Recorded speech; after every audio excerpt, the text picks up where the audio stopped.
Ford's future focus, the priorities of online shoppers, and earning their stripes. Pull up a chair and join us as the editors of DC Velocity discuss these stories, as well as news and supply chain trends on this week's Logistics Matters podcast. Hi, I'm Dave Maloney. I'm the Group Editorial Director at DC Velocity. Welcome. Logistics Matters is sponsored by DHL Supply Chain. Where can supply chain professionals go for the latest news and insight? DHL's All Business, No Boundaries podcast is a collection of supply chain stories by DHL Supply Chain, a North American leader in contract logistics. Check out DHL Supply Chain's All Business, No Boundaries podcast, available at dhl.com/ABNB podcast or wherever you get your podcasts. As usual, our DC Velocity senior editors Ben Ames and Victoria Kickham will be along to provide their insights into the top stories of this week. But to begin today, accurately delivering more than 400,000 parts every night to 3,000 plus Ford automotive dealers is very complex work. Charged with this daily task is a team led by Doug Cantriel, the head of North American Transportation for the Ford Motor Company's Customer Service Division. The team manages the delivery of parts from suppliers to packagers, distribution centers, and then finally to the dealers. Cantriel will be a keynote speaker at this year's CSCMP Edge Conference in Washington, D.C. that begins on October 3rd. I spoke recently with him about his work at Ford and what he will be addressing at the Edge Conference. Here's our conversation. Welcome, Doug. It's good to have you with us today on Logistics Matters. Thanks, Dave. Good to be with you. First, to begin, can you tell us a little bit about your role at Ford? Sure. I manage all of the transportation for customer service division that is moving parts from our suppliers into our dealerships. So two different businesses fall underneath my umbrella. One is the traditional network of from a supplier to potentially a packager into a redistribution center and then to a distribution center. And then the second part of the business is from the distribution centers into our dealerships. Before we get into the nitty-gritty of how that all works, can you tell me a little bit about your own personal career journey and how it led you to your current position at Ford? Yeah, it's been a very interesting one. I started in the parcel industry and I was there for about 15 years. If you've ever seen the movie Castaway with Tom Hanks, I literally used to do that job, not with FedEx, but with Airborne Express at the time. I evolved into the actual supply chain operations, supporting FEMA post-Katrina disaster with mobile supply and distribution centers for them. Moved into the actual software side of the business with what was Red Prairie, which is now Blue Yonder. And then in the consulting side of the business, I was in that for about 8 or 9 years. And then I was actually consulting for Ford and I had an opportunity to join them and got back into the traditional operations role. So you have quite a good bit of expertise for the job that you currently have at Ford. Can you tell us a little bit about the current state of automotive supply chains? I know it's been kind of a up and down year for most supply chains this year. What's it like in the automotive industry? I think it's a very interesting time in the automotive industry. I talk with my counterparts a lot. We stay very connected.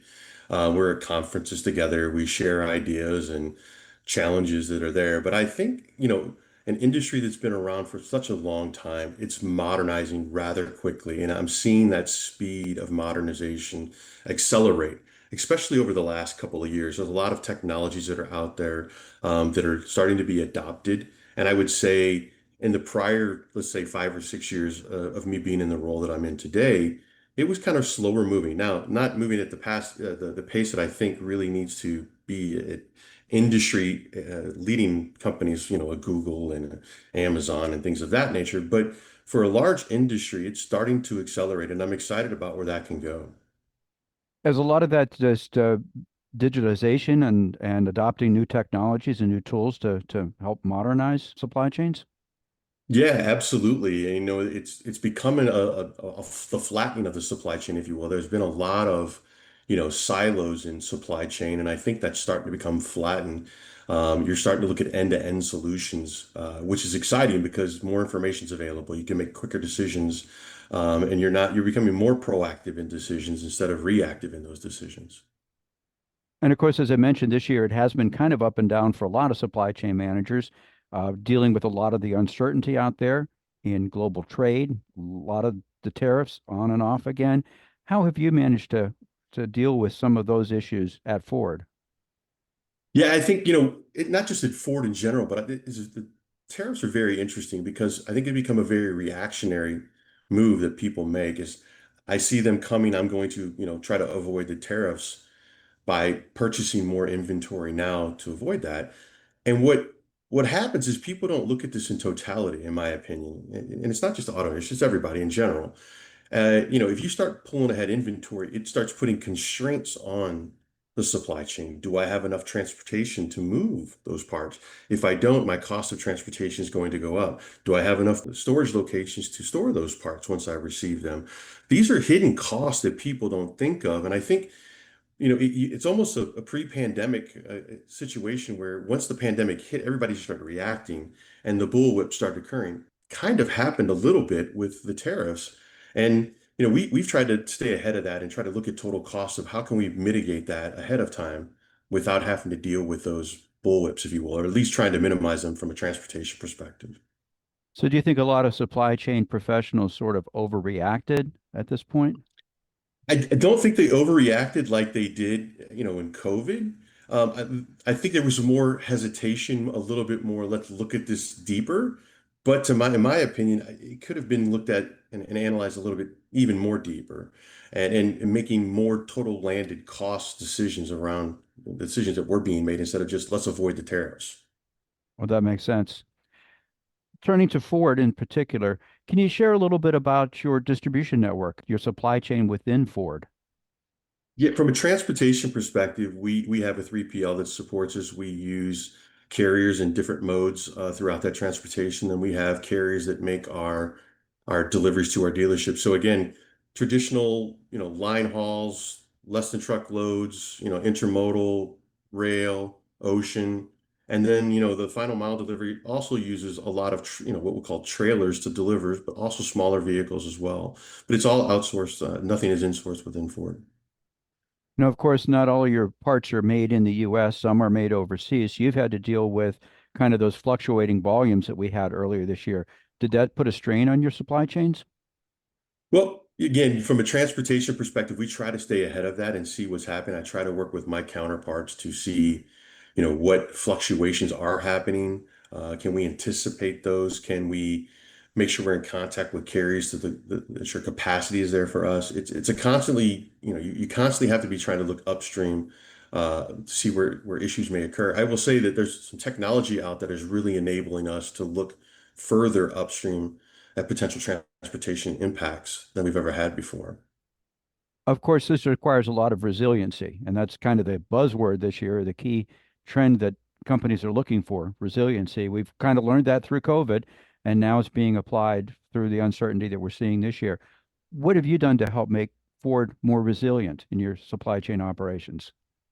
Well, I think it's just trying to see where potential risks are. Again, from a transportation perspective, you can't put all of your eggs in one basket. You've got to look at how much share does a carrier potentially have? What risk is that from an overall perspective to the business? How can you look at the business differently instead of a traditional method that has been done in the auto industry? So I've really challenged my team and myself to think outside the box. And I think we've done that. I can't share a lot of details because it's kind of the secret sauce that we're doing right now, but it is top of mind for us on how we run our business day to day. And you've undertaken a large modernization program at Ford. Can you share what some of the highlights of that work are and what lessons you've learned throughout the modernization process? Yeah, there's really I brought my kind of a philosophy and approach to this where we stabilize the operation, we standardize it, we modernize it, and then we optimize it. And those don't have to go consecutively. They can work concurrently to some degree with what they are. And in the modernization piece of it, we've really brought together some leading industry leading technologies with, Blue Yonder's transportation management system or Project 44's visibility and yard management systems, or NewViz, what we call Part Track is our final mile delivery solution to our dealership. So industry leading, I'm very excited about that. When I talk to my counterparts, I know that we're kind of out there ahead of it. but there's a lot of opportunity in this space and a lot of evolution that's taking place. Are there any lessons that you've learned and tips that you'd like to pass along to someone else who's trying to deal with that right now, maybe going through digitalization or modernization? I think one of the big things that my team learned, and coming from, a software implementation background and consulting background, I had a really good approach to this. At least I felt that I did. My team was very new to this. They've never implemented software. So it was scary to them. They kind of chuckle now that, it's not as scary now because they understand it. But the one key thing that I would say is making sure you clearly understand what your requirements are. I think a lot of people will start trying to build something, but they don't know what they're building it for and why they're building it. People get fixated with, Gartner's magic quadrants and things of that nature. You really need to understand what it is that you want in the business and what's the priority, and then match partners to that. So one biggest lesson I can tell people, it's effort spent up front that pays off in the end. That's good advice. Doug, what excites you about the future and the work that you do at Ford? I'm excited just about where AI is coming in and the information that it's providing. I remember when things used to take weeks and months to get data, and now they're taking minutes and seconds to some, situations. It's enabling me and my team to I like to say go deeper or go broader in our analysis. So it's freeing up time, and it's something that I guess is an intangible that's come out of this. My team has more time to do things that they've never had the ability to do before. And it's uncovering more things that we never knew existed. That is exciting. Of course, you will be speaking at the CSCMP Edge Conference. That'll be at National Harbor in Maryland. You're going to be a keynote speaker there. That's the first week of October. What message do you hope to leave with the Edge attendees? First of all, it's an honor to be. I was really surprised for that. I'm hoping people get something out of this. I mean, when I sit in audience, I want to learn something, and I didn't want this to be a presentation with multiple slides and all that. I want to have a conversation. I want to talk about the experiences I've gone through, the lessons I've learned, how those can be applicable in different situations, how when there's chaos, you can get very focused and structured to get rid of the noise, if you will, and drive forward step by step. And just, really, there's a structure. If you follow it, you can be successful. We look forward to hearing your presentation at Edge 2025. Thanks. I'm looking forward to it again. I hope it's meaningful for people who join. We've been talking to Doug Cantriel. He's the head of North American Transportation for Ford Motor Company's Customer Service Division. Thank you again, Doug, for being with us. Thanks, Dave. We'll see you in October. Now let's take a look at some of the other supply chain news from the week. And Victoria, the holiday shopping season is right around the corner. And you wrote this week about new research into what consumers are prioritizing for their online shopping. What are they saying? Well, with the economic uncertainty out there and persistent high prices, consumers are saying they want a cost-conscious, seamless online shopping experience in 2025. And that's according to data from transportation and logistics company Ryder System, released earlier this week. The information comes from the company's 11th annual benchmark study on U.S. shopping behaviors, preferences, and expectations, and it aims to help brands and retailers optimize their omnichannel sales and supply chain strategies, as Ryder puts it. This year's study draws on 3 surveys the company conducted of online shoppers earlier this year. The first was a January reflection on 2024 holiday shopping trends. Then there was a March consumer experiences survey, and then a May outlook for the 2025 holiday season. And the bottom line is that cost is driving consumer behavior and expectations this year. Not a huge surprise given the economic situation. And that's when it comes to their regular year-round behavior, and especially as they look ahead to the holiday season. As a result of that, brands and retailers need to be focused on strategies that emphasize, flexibility and savings in their go-to-market strategies, according to this survey. Well, Victoria, we certainly are living in a price-sensitive world these days. What can companies do to maximize sales in this environment? Well, a few things. According to this survey, buyers want free shipping, discounts, and free returns, first and foremost. In general, the study found that free shipping is more important than ever. It rose 5% and 12% in importance over the past 2 years. and consumers say they will sacrifice fast shipping for free shipping. They found that demand for 2-day shipping or less fell in importance by 5% over the past year. Just 15% of respondents listed that as an important factor. And in fact, they found that shoppers are more likely than ever to pick up online orders in store to avoid shipping costs and delays altogether. A few other things. The survey also tracked an increase in comparison shopping. Nearly half of the respondents said they're doing so to offset the effects of inflation. More shoppers want flexible fulfillment options. Scheduled delivery has nearly doubled in importance since 2023. And that's, when you can go in and choose the specific date for your order to arrive. The study also found that omnichannel fulfillment is as important as ever. For the 2025 holiday season, 74% of respondents said they plan to shop in store. 73% said they'll shop on e-commerce marketplaces, 70% on brand or store websites, 50% via store or brand mobile apps, and 23% said they'll shop on social media marketplaces. So pretty much across the board there. So again, it seems like price and flexibility continue to win the day. Right. And that makes sense looking at the economy and the way shoppers are typically wanting their holiday shipping done for them. And it's something for retailers and online sellers, obviously, to keep in mind, is understanding, what customers are wanting may really be the key to a successful holiday season for everyone. Exactly. Thank you, Victoria. You're welcome. And Ben, you were traveling this week to the Zebra conference in Nashville. What did you learn there? Yeah, that's right. I spent a couple of days at that Zebra show, and that's a company, of course, whom consumers across many parts of the supply chain might know as the barcode company. And they have indeed played a pivotal role in advancing barcode scanning and printing in that whole technology group over the last several decades, really. But the gist of the messages that we heard from the company at this week's event in Nashville was that they are moving beyond that pure data collection function, although they're certainly still doing that with activities like label printing and mobile computing and barcode scanning. And they're going to a broader sort of umbrella function of analyzing that data that they collect and finding better efficiencies across the entire supply chain enterprise.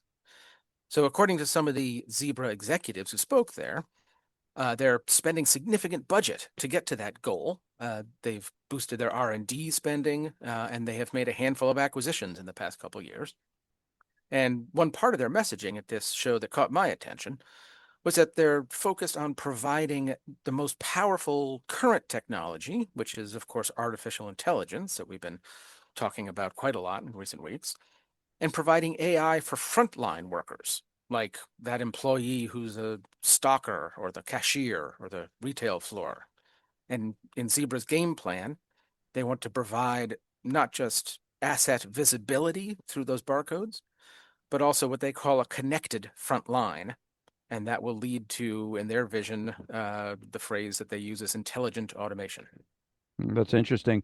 Because of most of what we hear about artificial intelligence has to do with large corporate strategies and not frontline workers on the warehouse floor, like you mentioned. Did they say why they're taking this approach? Yes, they spoke about a couple reasons for that. The one thing they mentioned, and we've been covering different angles on this, is that AI appears to be one of those technology advancements that doesn't just sort of fit into existing workflows, but changes the workflow into something different. That makes it difficult to adopt into an entire company culture.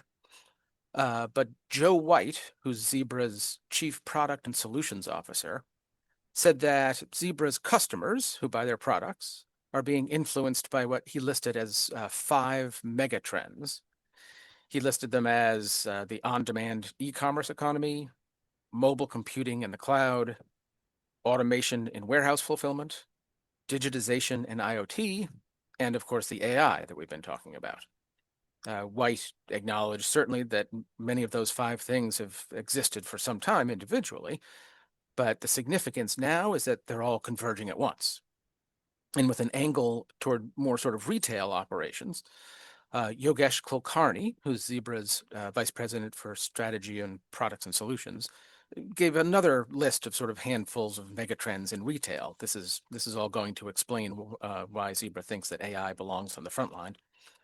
Kulkarni mentioned what he called toxic uncertainty in the economy, the rising cost and the shrinking availability of labor, increasing theft and shrinkage in supply chain, omnichannel complexities, more self-serve and sort of self-checkout aisle, and finally, the need for all those things for better inventory intelligence to handle that.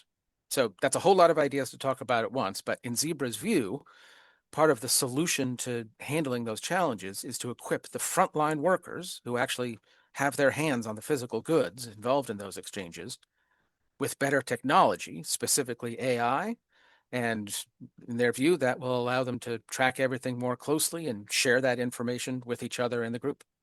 Well, that makes a lot of sense with that focus on the frontline workers. Seems like a lot of good ideas were exchanged at that conference. It was that there's some important thoughts here, although, Zebra themselves said that AI looks like one of those advancements that they're sort of figuring it out right alongside their customers. We're all on this walk together, and they said they couldn't even tell us what's going to be the situation with AI in 2 years out from now. Yeah, that's for sure. None of us know that. No. If we did, we'd be very rich, probably. But thank you, Ben. Glad to.